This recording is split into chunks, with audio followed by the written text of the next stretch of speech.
This is tutorial number 48, and it covers how to use the rib feature within CATIA V5. To start off, open up tutorial part number 48, which is located on the DVD. Now the rib feature is found on the toolbar on the side here, or if you go to Insert, Sketch-Based Features, Rib, you'll find it there too. So with the rib, what you need is a sketch profile, and you also need a path for that sketch profile to follow. And what you'll get is an extrude of that profile along that path. So what we're going to do is we're going to create some profiles and paths inside of this box and connecting one side to the other. So to start off, let's sketch a profile onto this face here. So let's click this face and let's click Sketch. And let's click the bottom edge and extract it. Click the top edge and extract it. And we'll click one of the side edges and extract it.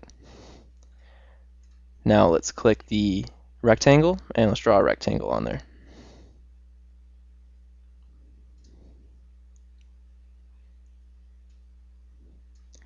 Now let's dimension this rectangle to 30. And now let's click all of these lines along here and turn them into construction lines, just so that when we extract the profile, we're only getting the profile and not the construction lines. Now let's go back to the other workbench. And now what we're going to do is we're going to create a simple path for it to follow across. So let's click this face here, click Sketch, and then let's click this line here and this line here, extract them out, and turn them into construction lines. Now again, let's choose the line, and we're going to just draw a simple profile across.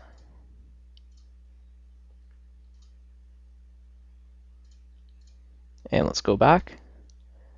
So now what we have is our profile and our path for it to follow. So let's click Rib, and let's select the profile, and now our path for it to follow. And you'll see a preview of it going across. Now let's click OK, and now we have our rib running through our part. Now let's open up the part body and let's double click on this rib. Now there's some more definitions that we can play with. Now if you look at the rib, it's flush here and it gets exposed and goes over the line here and over the line here. To get rid of that, you have to click Merge Ribs Ends. So click that, and it just trims it up nicely. Uncheck, and it's exposed and it's over the line. So let's trim it, and click OK. So now we have a nice trim profile, and everything fits in nicely.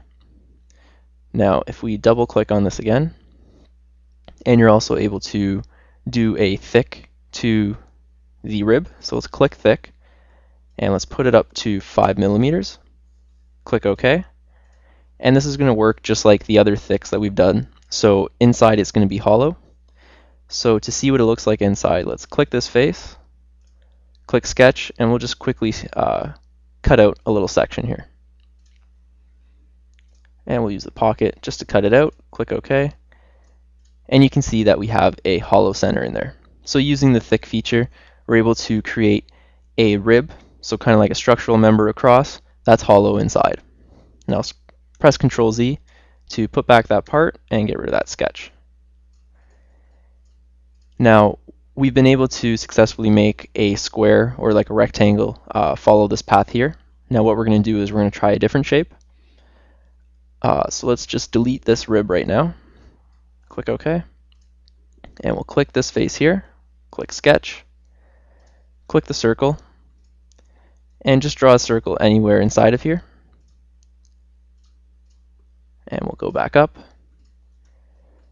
and we'll make another path for it to follow. So we'll click the top face here, click Sketch, and we'll just draw a line straight across. We'll go back, and now we'll use the rib feature. So let's click Rib, click the profile, click the path, click OK, and now we have the circle as a cylinder going across as a rib. Now you're able to do any type of profile, and you're able to do any type of path.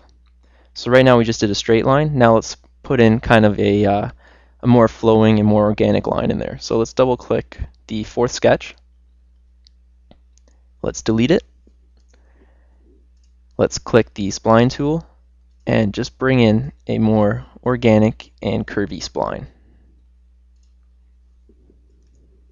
And we'll go back and let it rebuild. And you can see how it's gone through.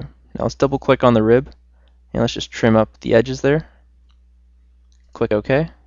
And now it's trimmed it up so it's inside and contained. Now open up the rib and let's show the sketches that we've been using. And if you can notice, this line here is not actually touching the rib that we've cut out. So the sketch that you've made, it's going to automatically kind of shift up or down wherever the profile that you're going to use is. So as you can see, this has kind of been shifted up to meet this profile and then follows that curve. So all you need to use the rib is a profile and a path sketch to follow along with. So you're going to need two sketches to use this tool. So this tool allows you to create ribs in tighter spaces, and this allows you to make these ribs in spaces that would either take too much time to make or would be too complicated to make with more simpler tools like the pad and whatnot. And this concludes our tutorial on how to use the rib feature within CATIA V5.